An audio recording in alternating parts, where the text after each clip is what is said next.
Welcome to the inaugural episode of the Basketball Skills Podcast. I'm here with Coach John DeJesus, who's my first guest. He was the assistant coach in my first year at Blair Academy. He's now just finished his eighth year, which is making me feel a little bit old. But in that time, they've amassed 7 Maple championships, 2 state championships, and before that, he was the head coach at East Stroudsburg North High School, who he really turned the program around, won the school's first district title in 2017, advanced to the Sweet 16 of the state playoffs, coaches with PSA Cardinals on the EYBL circuit, and also was a player himself, playing Division II basketball in college. Coach, great to have you here. I'm excited that this is going to be my first episode with someone who's really important to me and definitely played a big role in shaping my basketball career. So welcome to the first episode of the Basketball Skills Podcast. Let's go, man. I'm honored to be the first guest. Obviously, me and you, we've got a close relationship that's just grown over the years. Obviously, you were my first year at Blair, you were a senior, and so we kind of just built that relationship, and it's grown ever since. So I'm honored to be the first guest. I can say I have one up on Coach Mantegna, Yeah, you yeah. know. It'll be So yeah, it's all good, all good. Happy to be here for sure. awesome, awesome. Thanks. So I think a good place to start is I know you guys have since I've graduated the program. I didn't know if it could really even get any better, and now it's at totally new heights. So yeah, I'd love to hear about that transition from becoming well-respected program kind of at the top of New Jersey to basically becoming perennial powerhouse to the top of the national rankings pretty much year in and year out. And maybe you could talk a little bit about the incredible season you guys just had this past year. Yeah, obviously it's grown since, you graduated. I think the power of social media has really impacted us in a good way, right? For the brand, for the school itself. When you've got good players and then you mix in social media, as you know right now, I mean, it's the way of the world, when people can just see clips and games right on their phone. We just have a broader audience right now, and so that's really impacted us from a recruiting standpoint, from a just a brand, Blair basketball, that's really evolved. And this year was special, man. We had a good group. We had some, 3-year guys that have kind of just grinded their way through, the program, and just a really connected group this year. And we had the right pieces in place, and then obviously our guards, right? Like our 2 guards, get a lot of publicity. They're all over social media, but our supporting cast was good, man. Jack Bailey's, the Brendan Oliver, Mayo, down to the bench guys, to, even our 14-year-old Ian Archibald, who's going to be a really good player, 1 through 15 just impacted our group this year. And it was a special team, like it was low maintenance. The guys came in, they worked every day, and they just stuck to the process. And you know how it is, man. It's a grind. You hit come January, middle of January, between the academics and the basketball, and it's a grind, but guys pushed through. They supported each other. Yeah, man, and we finished 24-4, Maple champs and, state champs. So it was a good season for sure. And now we're trying to scrap it and do it all over next year. And how can we be better, right? And so now the focus is, okay, this year was great, but like let's scrap everything and let's try to even be better next year. Mhm. Yeah, yeah, awesome. I think you bring up a good point about the older guys leading the way. I know that's culture is a huge part of Blair basketball. I saw that the transition from my junior year to my senior year. My junior year, we had an uber talented team. We had 6 or 7 high D1 guys, and a lot of guys. It was their first year in the program. And then we had so much talent, we didn't really see a lot of team success for whatever, or at least from the standards that we had set for ourselves. And then my senior year, which was obviously your first year, as in terms of Blair basketball, we did not have a talented team at all. You know, we had a lot of guys who play the right way, and we bought in, and that led to, I think, a much better season and more team success. So how do you balance, the development of players, the buy-in to the team culture, and leaning on those older guys versus, let's just go get the best players and see if we can turn them into, team guys. Yeah, I mean, I think it all starts with our recruitment, right? And just being transparent with players and families, like Blair is the harder route, because you may have to take a back seat to somebody. You're going to have to earn your playing time. It's not just going to be given to you. And also, like, we're going to play the right way, right? Like, we're going to share the basketball. And if you're someone who's worried about accolades and being a scoring champ, well, then this place might not be the best for you. And that's okay, right? Like, and that's totally fine. There's no knock against you. But if you want something that's kind of bigger than you, and you're right, you're about the right stuff and you're about the process of just getting better, then obviously Blair is a great place to be. And then as far as the development, man, I think it's just, it's building those relationships, right? And having those conversations with guys, of like, hey, man, you may have to sacrifice, but at the end of the day, right, if we win, like everybody eats. You know what I mean? Everybody's going to be taken care of. The recruitment's going to be taken care of. You just need to play the right way and do the things that we're asking of you. And everything will work itself out, right? Because ultimately, where guys are going to go in college, like it's going to be the same thing, right? Unless you're this uber talented, top five player in the country, like it's going to be really hard to just go into a college program as a freshman and then basically just give you the keys, right? And let you just rock. Like you're gonna have to earn it and learn. And so we're trying to give these guys a head start, at Blair. So by the time they do get to college, like they know how to play the right way. They know how to play defense. They know, different coverages and, the terminology may be different, at the college level, but the concept is going to be the same, right? And so if we can kind of give them a head start and hopefully they can, make an impact as a freshman, but the biggest thing is just like, hey, learn how to play the right way and like what impacts winning, right? And it doesn't have to be just about scoring. Do you communicate? Are you a good teammate? Are you a locker room guy? Like all of that stuff, matters, especially to a winning culture. Mhm. Yeah, definitely. I think, that was the first time when I was at Blair, that was the first time that I was actually exposed to that. Like, what is winning basketball? Like, how do you play the right way? And I remember like my first preseason, it was just information overload. It's like I'm like into the deep end. I don't know what's going on.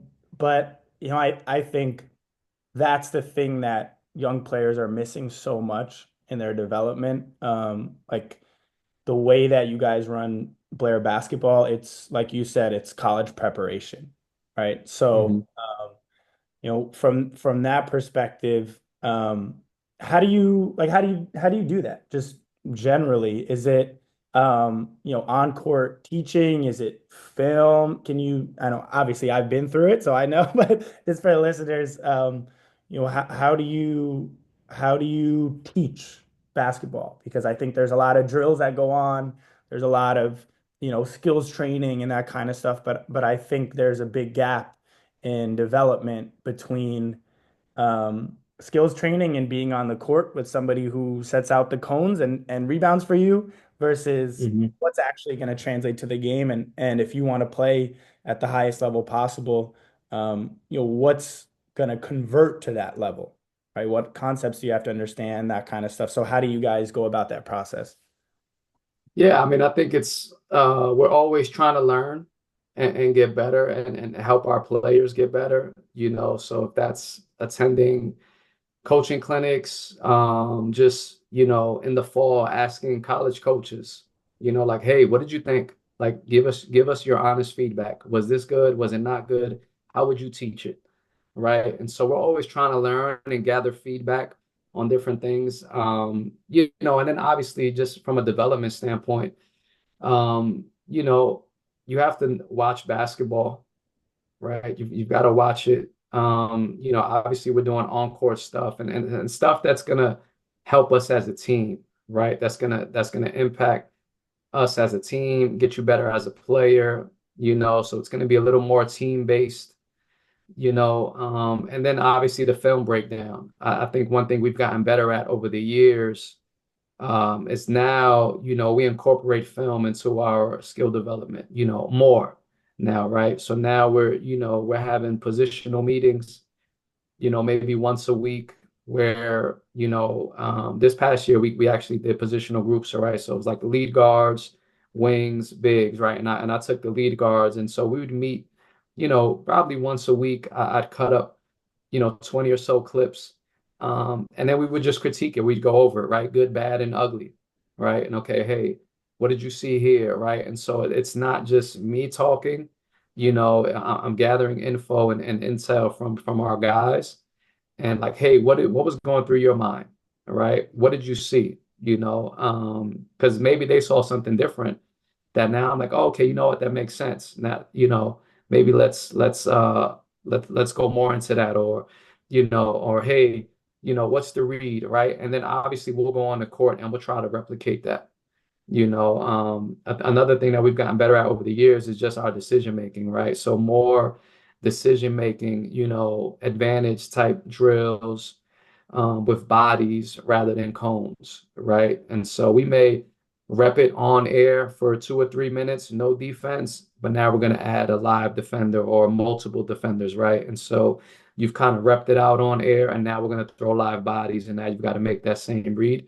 And I think it's helped us over the course of the last couple of years. And then obviously when you've got really good guards who are smart, it makes it a lot easier, and it makes us look good as coaches.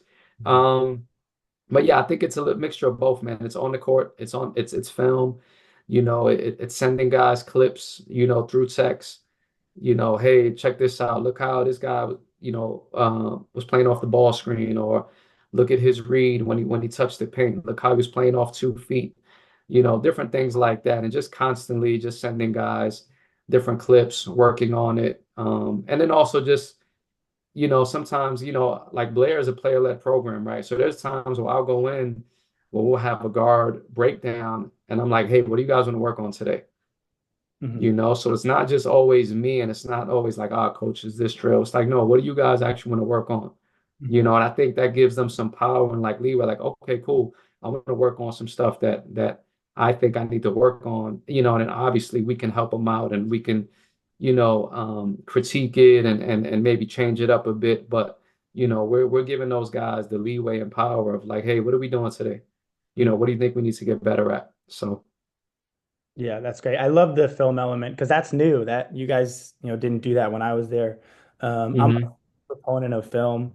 Um, I think just being able to understand the reads, review the film, it's when you look at the best players in the world, right? If you're like high Division 1, pro, overseas, whatever. Like when I was in Israel, we recorded all of our practices and we had film every single day, right? yep. A huge part. And when you're at younger levels, guys don't do that. And they also, when they get to the higher levels, sometimes they're not prepared for the film because it's just like anything. It takes practice to be able to actually break down film.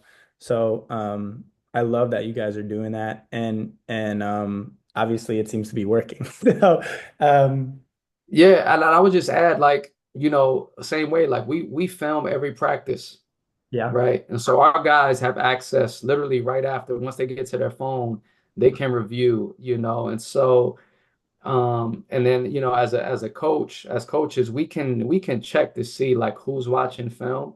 And you'd be surprised, man, of like how many hours and minutes some of these guys review. But right? Like, like, okay, this guy watches film, some guys not so much.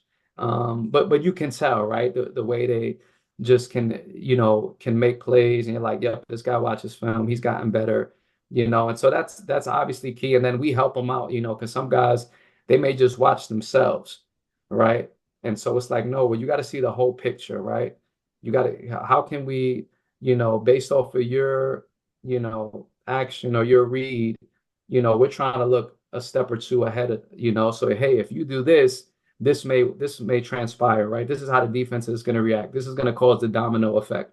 And now we can get this advantage, and so helping them try to understand that has really helped. And like you said, if they have access to the film already, so it's not like the old age where it's like you need to request film, and like these guys have access to it right off their phone, which is great. And then obviously we'll just help them out. And half the time when I do the film edit, they were like, "Yep, coach, I seen it. Yep, I know, like I know what I have to do." But that's good, right? That like that's great that they've already understood, like, yep, I messed up. This should have been my read. Yep, I should have played off two here. Yep, I should have sprayed it out on this paint touch. And so for me, it's just like, okay, just a review, and it's like, okay, what did you see? Yep, okay, let's on to the next. And so it makes the film session a little bit more, I guess, quicker and just efficient because they've already watched it and they understand, so it helps for sure. Mhm. Yeah, and you mentioned trying to recreate, excuse me, trying to recreate those reads on the court to try and build those skills because that's obviously the second stage, right? The first stage is identifying it, seeing it, and the second stage is actually practicing it so you could take it into the game.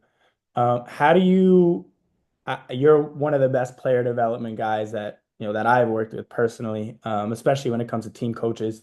So how do you translate the what we see on film to the court? And I know you said some of it is structuring live reads, things like that for players that are working out by themselves because a lot of guys do that. How do you watch? Okay, I watched my film now. Now I want to go to the court and work on it, but I'm by myself. Like, are there things that you've seen to be effective from that standpoint, just for training those reads when I maybe don't have four other guys that I can rely on?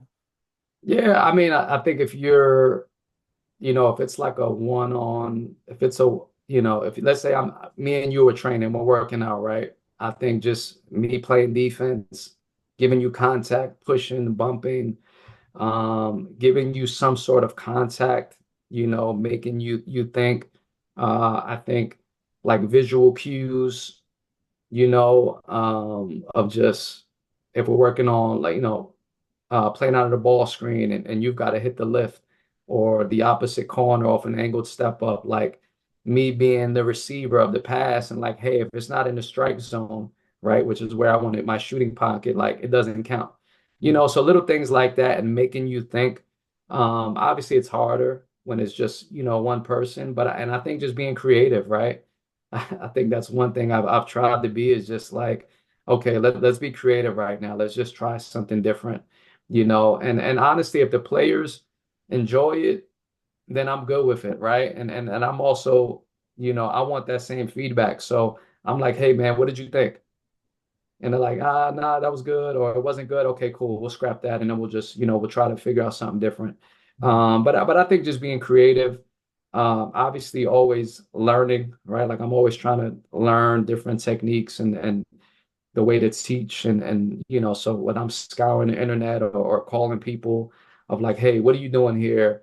Because a game of basketball, man, like everybody's stealing something, right? Some sort of concept play, drill.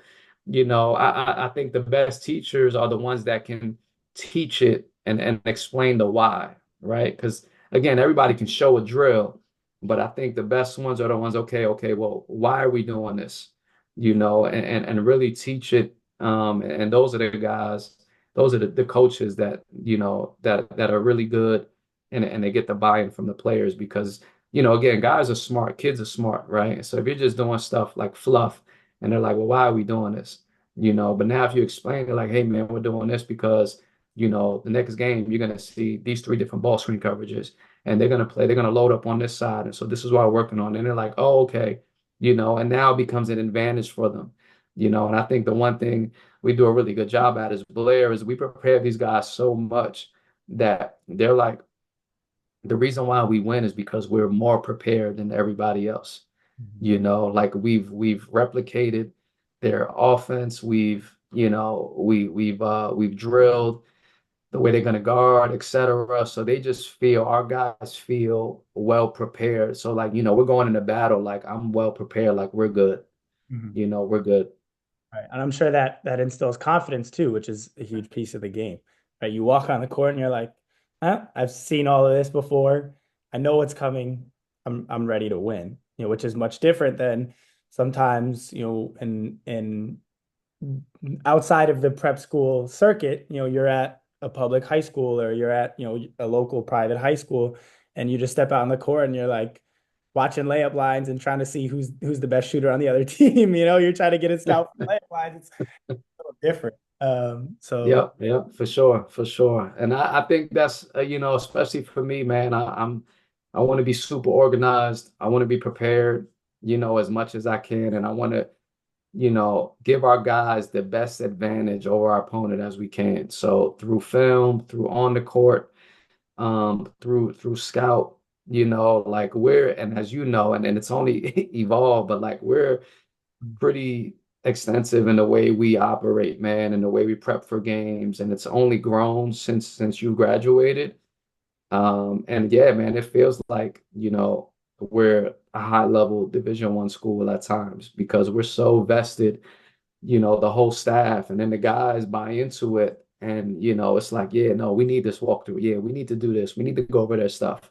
Like, and as a coach, especially as like the assistant on the side, like it's gratifying when like you can call out the other team's sets, right? And like our second team can run better offense than their main team. You know what I mean? And it's just like wow, like we're, guys are locked in and our guys feel it and they just know it and they're like, yeah, we're good.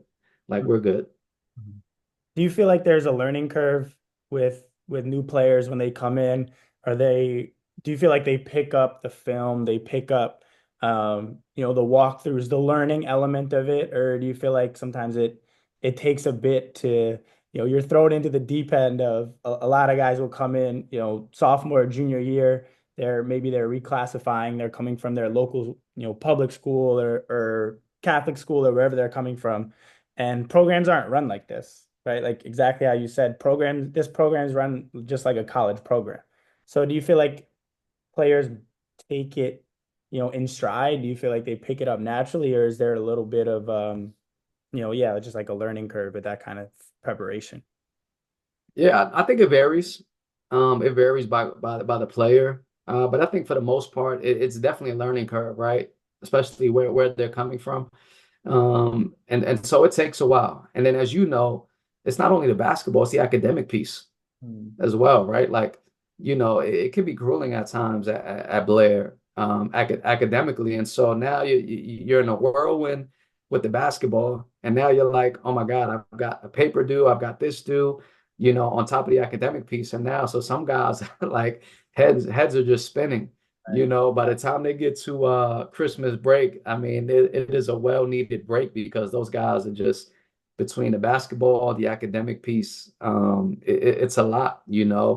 But again, like we help these guys, right? Like, we'll meet with them on the side and we'll try to help them, understand and develop. But yeah, it's gonna take some time. And some guys are longer than others, and some guys just pick it up naturally, right? Some guys are just super high IQ and are just like, yep, I got it. You showed them one time. And some guys, it may take 3 years, Mm. until their senior year. But I think the one thing is like they always figure it out, Mm. right? And it's just a matter of when, right? Some guys can figure it out from day one.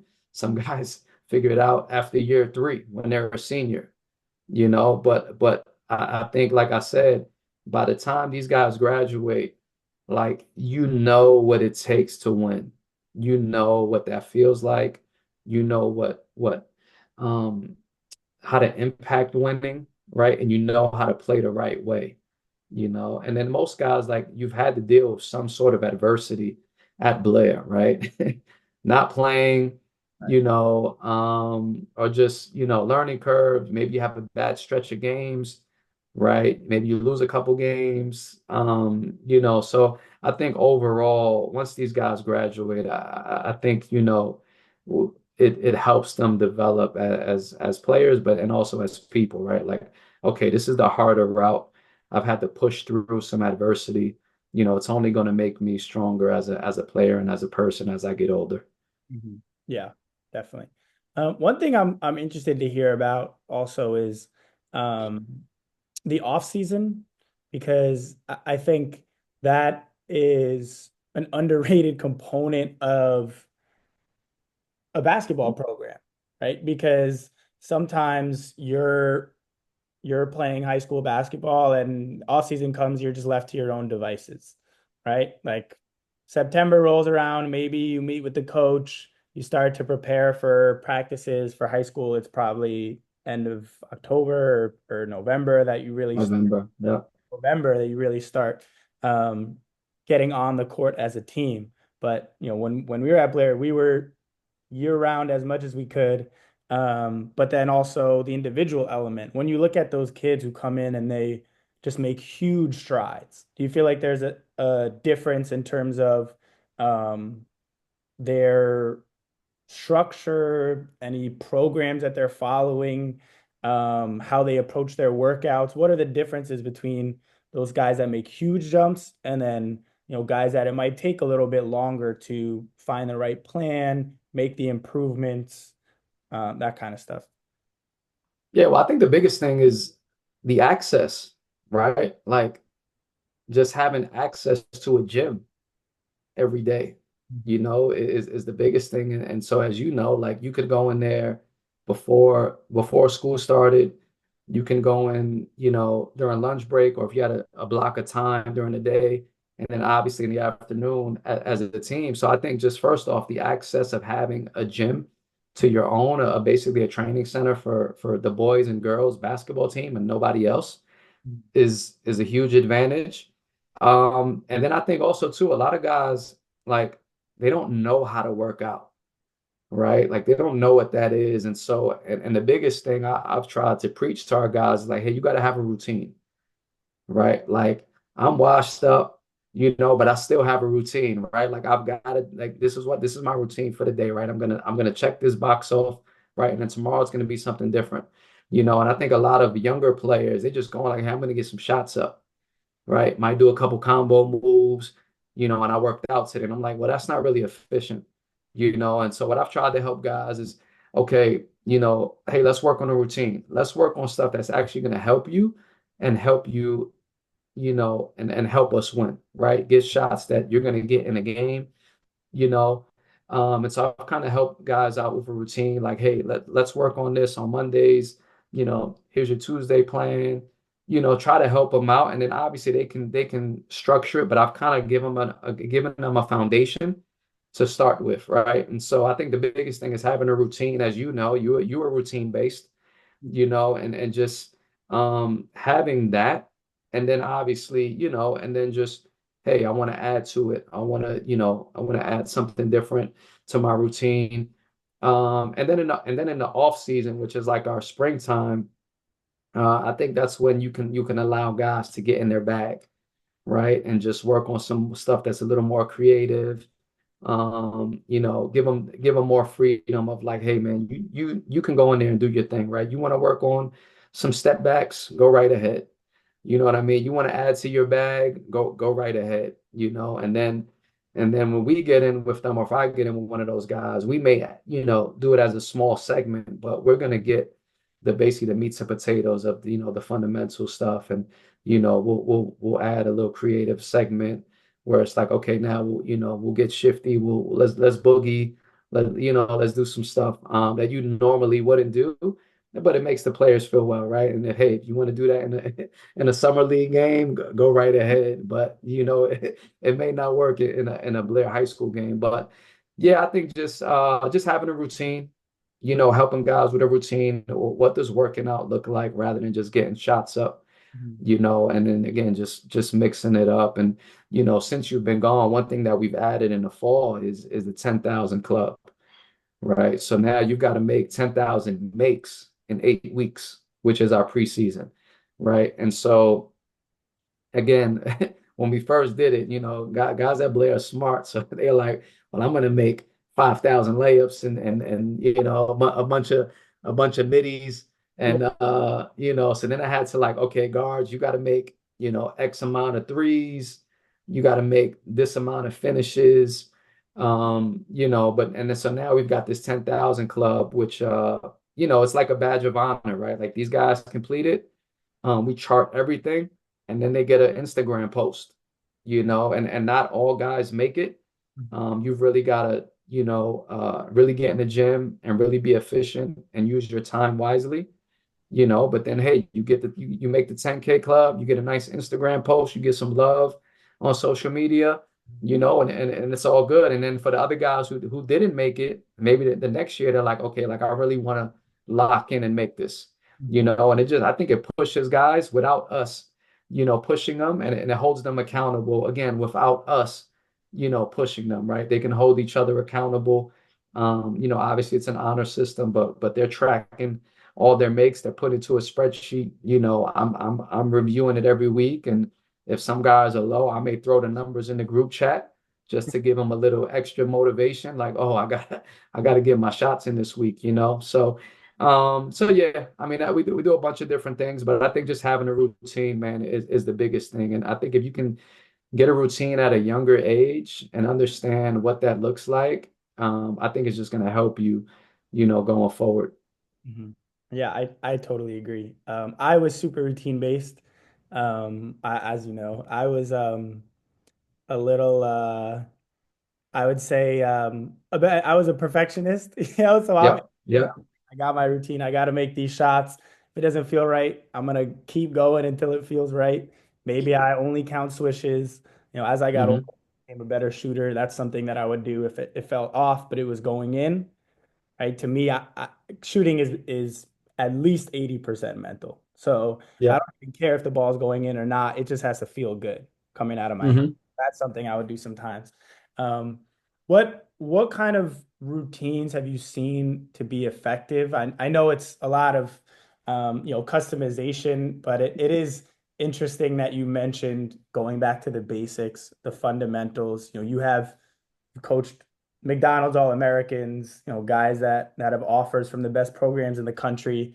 Even these guys, they're starting with the fundamentals, I'm sure. Right. So can you talk a little bit about the structure of those routines? What kind of things you look for? How do you approach it from the balance of, okay, during the off season, like you said, we're expanding our game because you always want to be improving and adding new elements.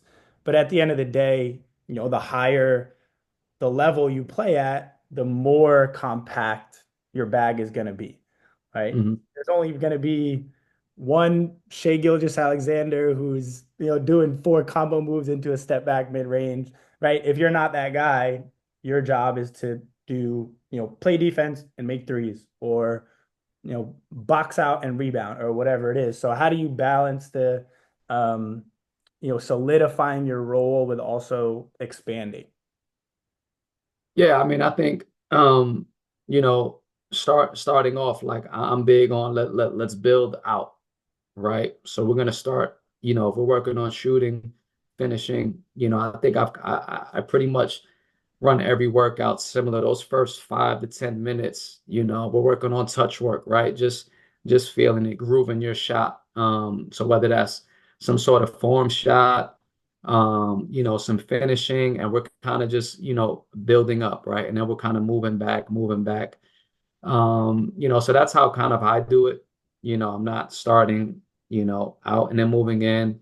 I think, most people are going to start inside and then, make a certain amount of mix, whatever you're doing, and just get really comfortable there, build a sweat up. And then, okay, hey, let's start moving back, right? Let's start adding some stuff. Let's start adding some more footwork into our shots. But I think, yeah, I mean, um, yeah, just starting in, moving out, and then just being efficient, right? Of like, especially the player you're working with, right? If you're not like a wiggle guy, like we're not doing that. Right. You know what I mean? If you're not a ball screen guy, like we're not coming off ball screens, we may come off, gets or handbacks or, but a lot of it is going to be like, hey, you're not knockdown shooter. We're going to work on spot shooting. We're going to work on, sliding to the corner, transition threes, different things like that. We may add, some obviously we're going to work on ball handling and things like that, but your workout is not going to be 25 minutes of ball screen reads if you're not a guy coming off the ball screen, right? So I think you have to know the players you're working with, and maximize their strengths, but obviously work on their weaknesses. And not to say like, hey, you know, if I don't play off ball screens now, I never will. It's just like, hey, we're gonna work on it, but it's not gonna be a big emphasis. It's not gonna be a long segment of time. I want you to feel it, be comfortable with it, but like, hey, what's gonna get you on the court? And if you're a knockdown shooter, like that's what we're gonna work on, and then it's like, okay, if I'm a knockdown shooter, guys are gonna close out on me. Okay, well now can you rip and get by? Right? And then can you rip? And now the defense collapses. Can you make a decision? Right? And so again, those dominoes, right? Of just like, okay, let's be efficient off of that. And then obviously if you're, a point guard, and then obviously we're working on, creating space with the dribble or, playing off the ball screen, shooting off the ball screen, depending on how they're going to guard us, one day we may go over, hey, they're going to go under every ball screen. Mhm. So we're going to shoot the under, we're going to flip the under, we're going to do different things. Hey, the next day we're going to work on, all right, they're going to hedge. How are we going to attack the hedge?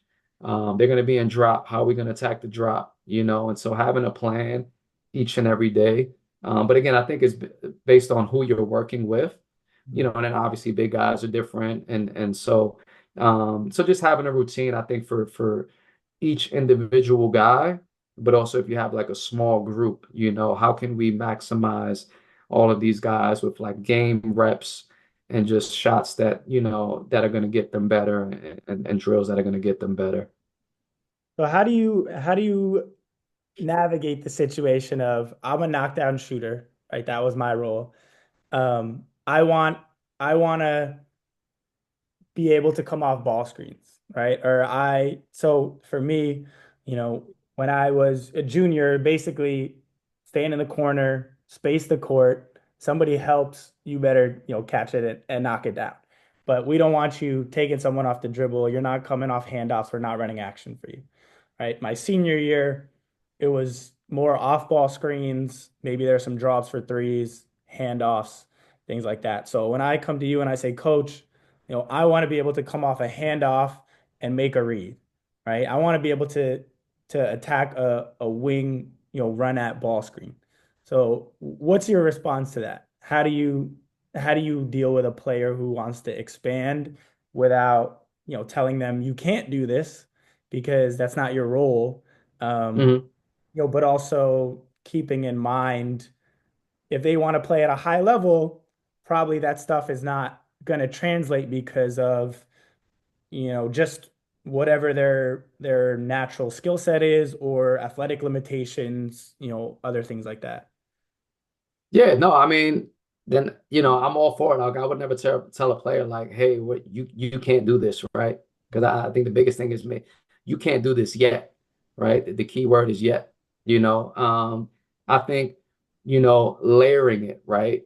Like you said, hey, I want to come off ball screen, I want to come off handoffs, then I want to make reads. That's like, well, let's come off handoffs and let's just shoot, Hmm.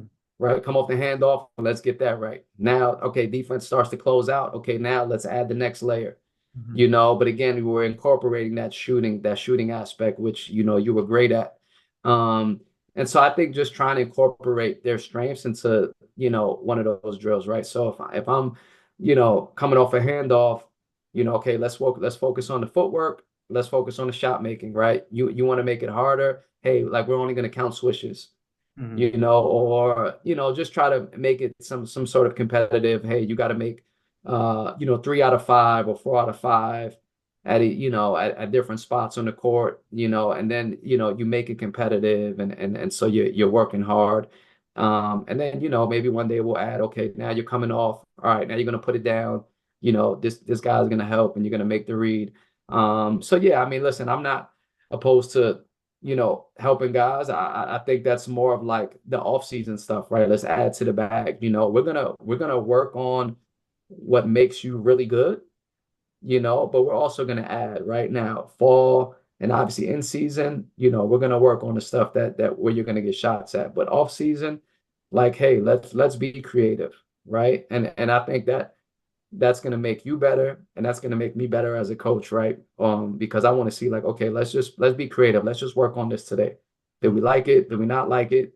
And I think that's how I've kind of operated the last couple of years. Like I'll just try stuff on the fly, Mhm. and I'll review it and I'll ask the guys for feedback, and they'll be like, yeah, we want to do it again. No. And I'm like, okay, cool. And I'll scrap it and let's just, and I think just always trying to be creative, make it fun, make it competitive, especially if it's in the individual training session. Like, how can we make it competitive, right?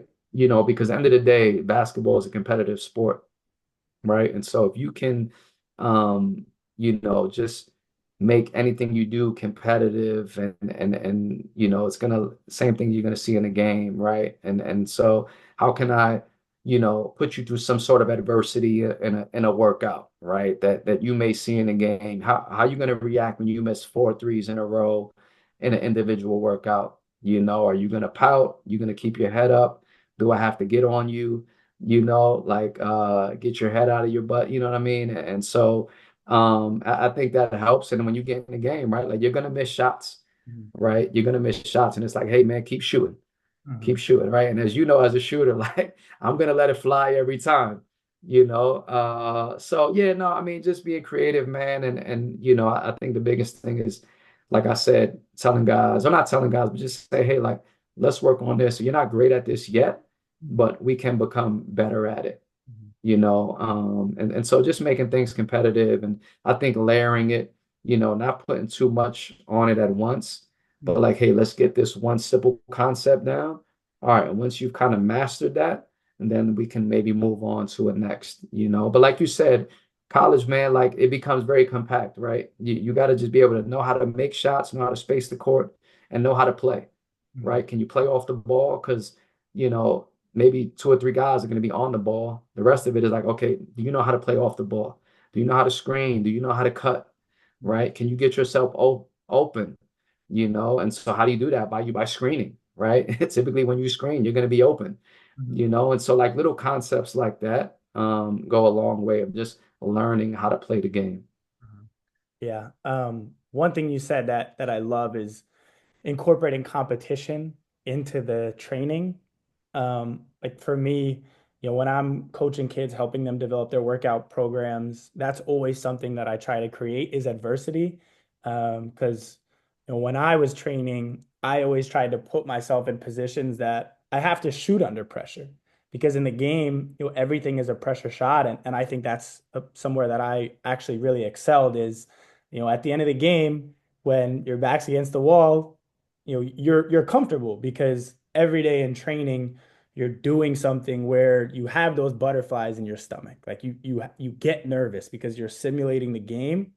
And when you practice that every day, then that feels natural. It feels like, Hmm. oh, this is like I'm excited because now I'm thinking, this is the clip that's going on Instagram. I'm hitting the game-winning shot, or I'm hitting the dagger with 2 minutes left, in the fourth quarter. And that's I think, there is no clutch gene, right? That doesn't exist, in my opinion. Like I don't think there's players that just wake up in the morning and they put their shoes on and they're clutch, right? I don't think that happens. I think it's the train, Hmm. right? It's the So pre- it's the preparation. yeah, It's the preparation. Yep. 100%. Do you feel like when you look at, I think specifically shooting, that's something that I nerd out about shooting because obviously that was Hmm. my role as a player. Do you see common threads in the players that you've coached that have shot the ball at a really high level? And then I think the second part, because that's not always the same, do you see common threads in players that shoot really well under pressure? Specifically make those big shots.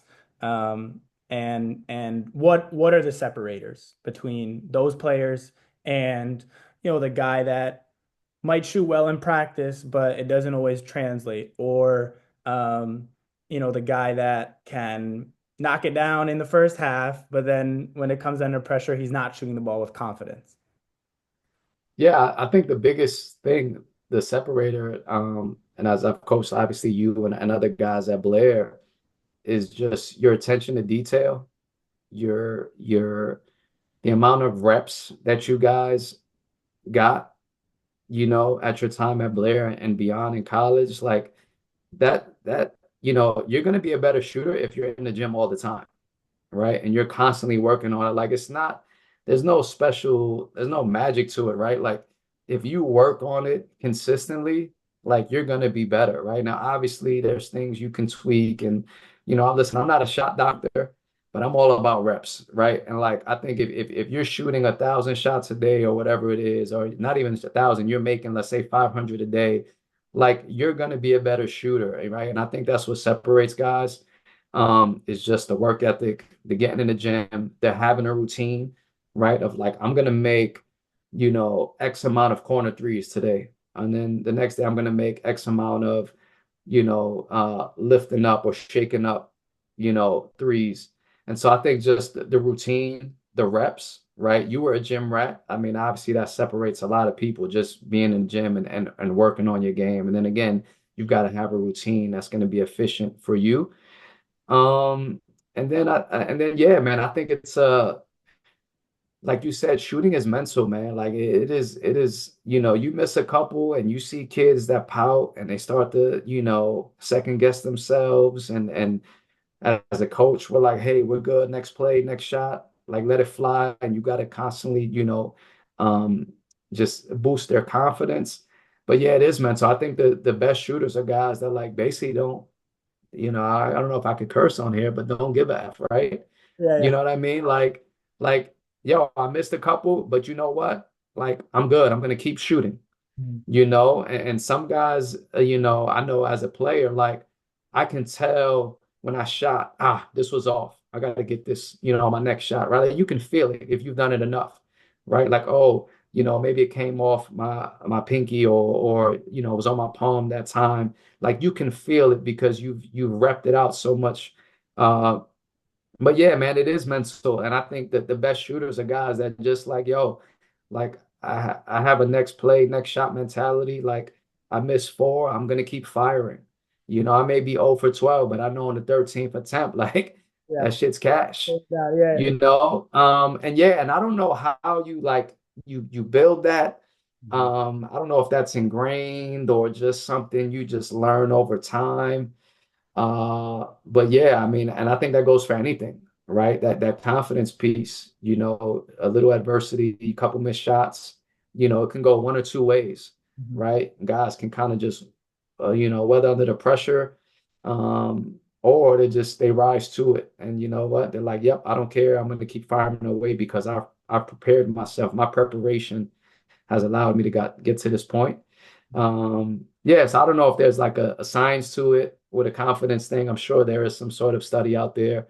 But yeah, I just think that the separator is like obviously being a gym rat, getting in the gym and really just perfecting your craft, right? Which you were great at. We used to be in the gym all the time shooting. And I still take credit for that game winner you hit at Hunt in the Maple Chip. You know what I mean? We got there early, Maple Championship. We got our shots up, and that same shot we took at 9 a.m. You knocked it down at 3 p.m., to win us the Maple Chip. But nah, all jokes aside, but that was the preparation, Mhm. right? Like, hey, you worked on that shot. And so in that moment, it was like, you know what? I've shot this 1,000 times, like there's no pressure, Mhm. and hey, and if you would have missed, like we could have lived with that, right? I know it would have been tough, but like, you know what? Like, hey, I prepared myself and it didn't go in, but you know what? It was a shot I wanted to take, Mhm. you know? Yeah, I think the gym rat element, it's huge. I, I kind of go back and forth on this. I think basic fundamentals are essential to a shot, but I don't believe that there's a perfect form because there's so many people that shoot at an incredibly high level, and they all shoot differently. So there's no, Yep. I don't think there's a perfect form, but I think once you find whatever the perfect form is for you, then you got to just get reps and reps and reps. Like I'm hearing the 10K club and I'm thinking, are there people that don't make the 10K club? Like I'm in 8 weeks doing 10, I mean, I'm doing that in 2 weeks, like Well, you were different. I'm You were different, but like you said, you were a perfectionist, right? You yeah. know, but yeah, no, I agree. There is no, one form fits all, right? Like everybody's different. You look at the best players in the world, like it's all different. Their release point, do they jump? Do they, you know what I mean? It's just different. I think what works for you, and then, obviously having those keys, right? The follow through, the guide hand, if you can end up in a certain form, but where it comes from, like, listen, I'm not a shot doctor. I'm not changing anybody's shot. If it feels good for you, okay, hey, let's rep it out. Mhm. Hey, if you're not a great shooter, we're gonna work on it. But like, okay, let's sack closeouts, right? Let's be a great cutter. You know what I mean? Like, what can you do that again ultimately is going to impact winning, Mhm. right? And so it's like, hey, I'm not a great three-point shooter yet, but I'm a great cutter. I'm a great rebounder. I'm a great defender, right? Like, and so that's going to get me on the court, And so it's the same conversation we have with our guys at Blair. Hey, you might not be good at this yet, but okay, what's going to help us win, right? And what does that look like? And you have to explain it to these guys, and then that's part of the culture and the winning culture. And then when they get to college, man, they're like, yep, I know how to cut. I know how to, I've got a routine. I'm going to keep repping my shot, and that's going to become better.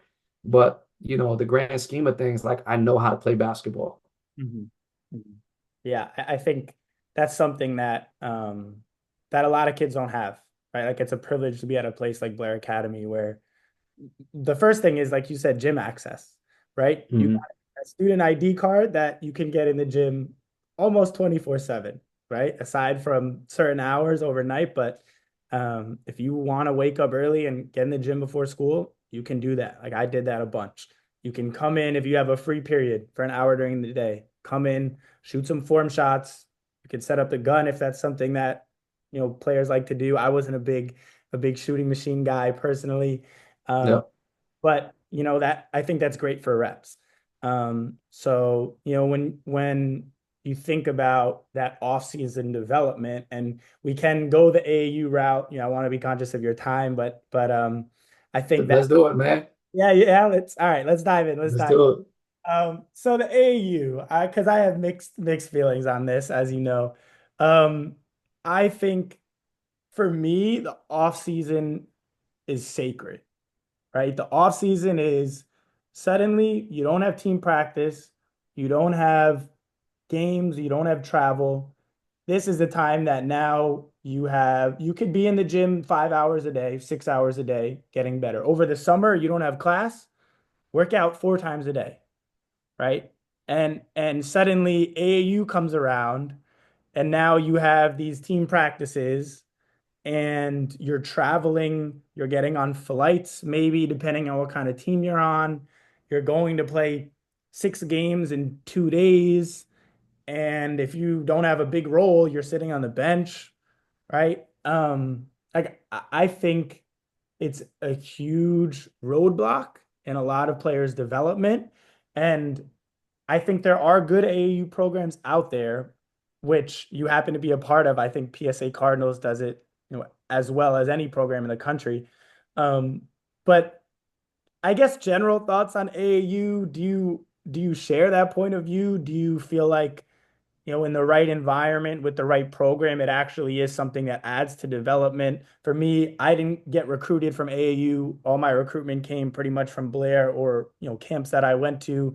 So for me, that wasn't a plus. I think for some guys it is a plus. But yeah, just I don't know. I'll just lob it to you and see where you want to take that. Yeah, I mean, I'm in between, right? Like I coach AAU. I've got a young daughter who played middle school AAU. And so Yeah, I mean, I agree, man. Like the summertime, springtime is sacred. That's when you really should make gains. Um, and listen, there's some good programs out there, and there's some, money grabs. Like Yeah. let's be honest. AAU is an expensive hobby. Hey. For parents, as a parent, like it's expensive, man, to travel. And I think if you're a really good basketball player Mhm. at the high school level, AAU is great, right? Especially if you're playing for a team that is traveling to exposure events. Mhm. Does your program director, do they know what events to put you guys in? Do they know the recruiting calendar? Mhm. Like, do they know what events a college coach is going to be at for exposure? Right? If you're just playing in these, backroom tournaments, and like it's just a waste of time and money. And so I think you have to be uh aware, of as a parent, like where your son or daughter is playing, who they're playing for. Are they getting better? What's the track record of that program? If you're playing AAU to obviously maybe be a college basketball player, well, then it's like, okay, well, what players have gone on to college that have played in your program? What does the development piece look like? Are we just meeting for practice 3 times a week, and kids just running up and down the court, and like my son or daughter is not really getting as many reps as they can, and it's just kind of like I'm there, and then we travel and we spend a couple $100 or $1,000 on hotels, food, just to play games. So I mean, listen, as a parent, my daughter played middle school, and it was fine. It was a good experience. But you know what? I was like, you know what? Like we're not making much progress, right? We're practicing multiple times a week. We're playing these games, which was great, for her just to play some higher level basketball. But ultimately it was like, you know what? Like we need to just work, Mhm. right? And so let's just get better with the fundamentals. Let's just work on the basic stuff. And now as you get older and you go into your high school career, and this is something like, hey, you know what, Dad, I think I want to play at the next level, then let's look into it, you know. But I think as young kids, like I don't know what the point of a fourth grade AAU tournament is. And I listen, I'm sure there's a bunch of parents that'll be like, that'll disagree. But I don't understand why, a 10-year-old needs to play 50 games in the summertime. The parents spend thousands of dollars traveling, like for what? you know. And so I'm kind of in between, like yes, I coach AAU, but I'm also like, is it really worth, especially at the younger age, Mhm. right? Like I'm all for it, like high school, and you need the exposure, things like that. But middle school, I mean, unless you're like a top tier middle school player and you're playing at these, the junior EYBL, the made hoop circuit, which is like, some really talented middle school kids. I think for the kid who does it as a hobby, just for fun, like I don't think you need to do it. Mhm. Right now, if you're a serious-minded middle schooler and young kid, then I think yeah. But if you're a kid like you said, is not going to play much, is not really getting any better in practice, then what's the point? What is the point? Why are we spending all this money as a parent? Yeah.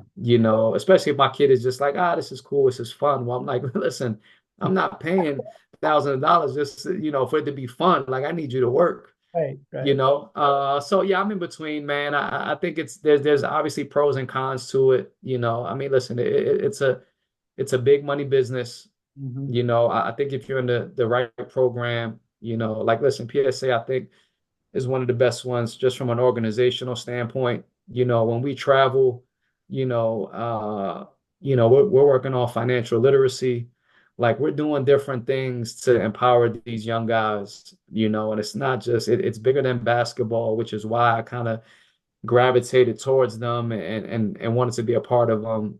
Because it felt like, okay, this is like Blair, right? Like they're organized, they're prepared, and it's bigger than basketball, you know. And then you see the track record of guys, you know, playing in NBA, playing at the highest level, winning NCAA championships, and just to be around those guys and learn from them, you know. But again, I can't say that for every program. You know, some programs are just, hey, let's make some money, let's just travel, you know, let's put some money in my pocket. So yeah, I'm in between, but I think, you know, like I said, if you're a serious-minded basketball player, you know, and you're playing at the highest level, that's great, you know, to see where you stack up against, you know, of course, kids from all over the country. But if it's like a hobby and you know you're just trying to learn, I think, you know, staying local, playing in a rec league, just getting better, perfecting your craft, and then hey, you get better, and now you want to try it out on a, you know, I guess a national level, then go right ahead. So I'm in between, man. Yeah, yeah. I no, I'm laughing because I when you mentioned those the other programs, I went through the other programs and I could definitely attest that it was a waste of my parents' money. It was a waste of my time for sure. Yeah, I grew up in New York City, obviously, as you know, so I'm traveling, from Manhattan to Queens. I'm taking the train to the end of the line. I'm going to this rec center with, this random group of kids that changes every week. And then we're going yeah, tournaments, driving, 5 hours to Pittsburgh or wherever else. To me, that's 10 hours that I'm in the van there and back that I could have been getting shots of. And I go, yeah, I have a bad coach who is not teaching us anything and he's just yelling. And, I shoot a shot and he subs me out. And now I'm playing, 10 minutes in each game for the weekend and I haven't gotten better at all. So I think like that was my experience. If I could do it again, I would not have done AAU. But again, yeah, as a kid, you don't know. As a kid, all your friends they play AAU, so you just go and you do. yeah, That's just what's normal. But I yeah, think yeah, especially like you said at younger levels, why do you need a fourth grade AAU tournament? Why do you need even a seventh or eighth grade? I think the one thing that AAU did for me, I went to a small private high school in the Bronx, and it wasn't like the basketball was not high level, right? So when I played AAU and I finally, I was playing in the parks, I was playing at Rucker, I was playing, West Fourth, whatever, in the city in the summers, and I'm playing against kids that went to Stepanak or Lehigh or these other schools that are, top high school programs in the country. Now I'm like, oh, this kid is 15 years old and he can dunk from the free throw line. I've never seen that before. So to right. seeing that competition and saying, okay, well, if I actually want to be a professional basketball player, that was my goal at the time. I have a long, long way to go. And for me, that gave me the motivation to say, oh, well, this coach thinks I suck. And I'm comparing myself to this kid who has a 40-inch vertical already. I'm never going to have that. No matter how hard I train, 40-inch vertical is not happening. So I have to go above and beyond. So I think, that was the only thing AAU did for me. Beyond that, I agree with you. I think it's just a tough situation overall. Teams change, coaches are mean, they're not helpful a lot of the time. Like I think coaches they drain the love sometimes because they think they have to yell, like especially if you have a coach who had an old school coach, that's all they know. Um, Yeah, so I think what PSA is doing is great because, talking about financial literacy, adding these other um, you know, personal development initiatives, I think that's something that I've never heard of an AAU program doing that, besides yeah, that. yeah, So if you can do yeah. But like that, that's definitely different. yeah, no, I mean, and I would agree. Like I said, the AAU part, it exposes you, right, to the rest of the country, or just even a broader area, right? Like, you know, I grew up in PA, and so it was a small area, and you know, I thought I was the guy, and Mhm. then I traveled somewhere else, and I'm like, oh, you know, but it allowed me to understand, like, okay, hey, this is what I need to work on. This is what I need to get better at, Mhm. right? Like, I may be good in my area, but you know, I travel outside and then I'm like, oh, like it's a whole nother level. Hmm. you know. So I think it's good in that for sure, you know, like, oh, I need to get better at this, or I'm not very good. I may want to do another sport. Um, you know, but yeah, and then I think from the coaching piece, man, like, yeah, no, I agree. Like, listen, there's a lot of guys that are yelling and cursing and you know, and I'm not saying there's a right or wrong way to coach. I think it's just different now with kids these days. And I think the biggest thing is if you can build a relationship with your players, right? And like actually care about them and talk to them, like then you can coach them hard. Hmm. You know what I mean? Like if I get to know about you and your family, and you know, I'm building that sweat equity with you in the gym. And then it's like when I'm like, yo, man, come on, and I might have to use some explicits, then you're gonna be like, I got you, coach. Yeah. You know what I mean? But like, and I don't think a lot of people understand that, man. They just think like I'm the coach, so what I say goes, and it's like, nah, it doesn't work like that. At Mhm. least not anymore. Yeah. You know, like that fear factor, you know, from back then, it doesn't work, you know, at least not for everybody. You know, for some it does, but I think with kids these days, man, you got to build a relationship and get to know them, you know, and then because you know, then you can coach them differently, right? You can coach them harder. And listen, you're not going to coach every player the same, Hmm. right? Like I'm gonna coach you differently than I would coach Jalen Blakes at the time. Hmm. You know what I mean? Or other guys. You know, it's just different. You have to communicate with guys differently. And I think as a leader, you have to understand that and recognize that, you know, like it's not just one way, right? Like it's going to be a different conversation for each guy. I'm going to get the same message across, Right. but I may have to say it differently, right? Some guys like I can get on, and some guys I might have to put my arm around and be like, yo, come on, man. You Yeah. know, we're good. Like, let's pick it up. We're good, you know? And so I think as a coach, man, just understanding that, you know, goes a long way for sure. Yeah. And I think the relationship piece is huge. Like that's something so underrated. Because I know, when I was at Blair, Coach Mantegna, he would be, balls would be flying in practice, maybe some expletives, plead the fifth on that one. But I remember there's one specific game that comes to mind. I don't remember who we were playing, but we had there was kind of like the fight broke out after the game. Remember we were in I think like Pennsylvania So somewhere. that And no, so that's the one game I missed. That was oh, Knox. oh, okay. That was Well, the one game the year because I had to work that I missed because you guys played like an earlier time and I heard about it. Yeah. oh my God. No, in this game, for whatever reason, sometimes as a player, you just have those moments where you're just out there and you're just like, what am I doing? I just can't figure it out. I'm turning the ball over, shooting air balls. And I remember coach called timeout and I thought he was actually gonna punch me in the face. Like I thought he came hot out of the timeout and but to the point like we sit in the dorm room, every night when he's on duty, we watch film, we talk, I go to his house. I'm close with Miss Mantegna. I know his kids. So in that moment, it's just we need to win this game and I'm trying to snap you out of it. Right. Hmm. And I know that he has my best interest at heart. So no matter what, no matter how that comes off. And I was a guy where you could do that too, because I understand where it's coming from and I'm not going to get discouraged. I'm definitely not going to stop shooting. You can attest to that. But, that's something I always appreciated about him of, I'm not going to just sit you down. If you're messing up, I'm going to snap you out of it because you need to help us win.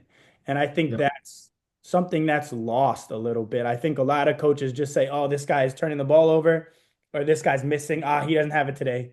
I'm going to sit you down. But if that guy is your best shooter, or if that guy's your best playmaker, you're in a much better position to win the game if he could actually snap out of it and get back to himself. So to your point, you can't have that interaction without all the other stuff, Right. without Right. development. Yep. Yep. And I think that's sometimes people don't they don't see that. They just see the reaction, right? and Yeah. they're like, oh, this guy's a lunatic, and he's far from it. I think he's one of the best motivators I've ever been around, and teachers and coaches, and I get to learn from him every day.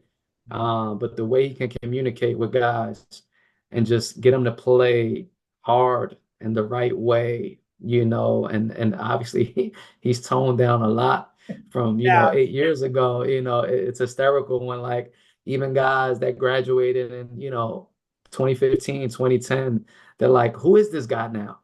Like, he's mild mannered. He's wearing sneakers on the sideline. You know what I mean? Like, he's just chill. Accessing the floor Uh, during the game. yeah. But yeah, but like you said, man, it's those, sitting with him in dorm duty, and me having lunch with guys and seeing guys on campus, and I wasn't on campus when I coached you. So it's different now, but I'm able to see these guys every day and not just in that 2 hour window, and that's huge, man. That's huge. You get to know about guys, and obviously that locker room space, was sacred, and so you build relationships with guys in that period of time. Like, yo, man, how was school today? How was your biology test? And how's the dorm, and blah blah blah. You talk about anything, the cafeteria food, you name it, Yeah. But yeah, man, it's all about relationships, man. And I think that's what me and him and just Blair does a great job of. And that's why you see so many alumni and guys always come back and support the program, because what it's done for you as a man, as a person. And how it's kind of changed your path. And it's just like, hey, I want to support that, right? Like, these guys do it the right way, and we try to do it the right way, and that's something we really hang our hat on, is like, hey, we want to do this the right way. We want to impact young guys, young people, and through the game of basketball, which is, our common interest, right? Which is why we're all together, is because of the game of basketball. Mhm. Yeah, yeah, that's awesome. And that's why I'm doing what I'm doing now, because I think a lot of players aren't fortunate enough to be at a place like Blair Academy, right? They are in places where they might not have access to coaches of this caliber. They might not receive the preparation that will allow them to get to the next level. And I think, through learning from somebody who's done it, I think that can prepare you to actually, follow in their footsteps, or to, level up your own game in ways that you might not have been able to. Um, I think something like this podcast is going to be a great learning resource for kids and also parents, because sometimes, kids have to look to their parents, and if their parents weren't high level players, sometimes, it can be tough. You're scrolling through YouTube or Twitter or Instagram just to find anything to help your kid, because parents care so much. So, pointing them in the right direction to be as helpful as they can, I think is something really important also. So I appreciate you being my first guest here. I had a great time. I think this was a pretty enlightening conversation. We talked about a few different things. So I love the insight, and yeah, thanks for being my first guest. This was great, man. It was obviously great to catch up with you. I love what you're doing with your new platform. And like you said, yeah, I mean, listen, there's information overload, right? Like, there's so much. And as a parent, if you never played or you don't know any better, like, what's good, what's bad, like, I don't know what you're looking for. And so what you're trying to do is bridge that gap, Mhm. which I love, man. I love to see you doing what, you have a passion for, which is great. Yeah, man, I'm super happy I was your first guest. This was great. Love catching up with you and talking basketball and everything else in between it. So, appreciate it, man. I love you. And yeah, looking forward to seeing this thing just keep going. Yeah, thank you, thank you. Love you too, Coach. Say hi to the family, and yeah, that was the Basketball Skills podcast. All right, man, let's go.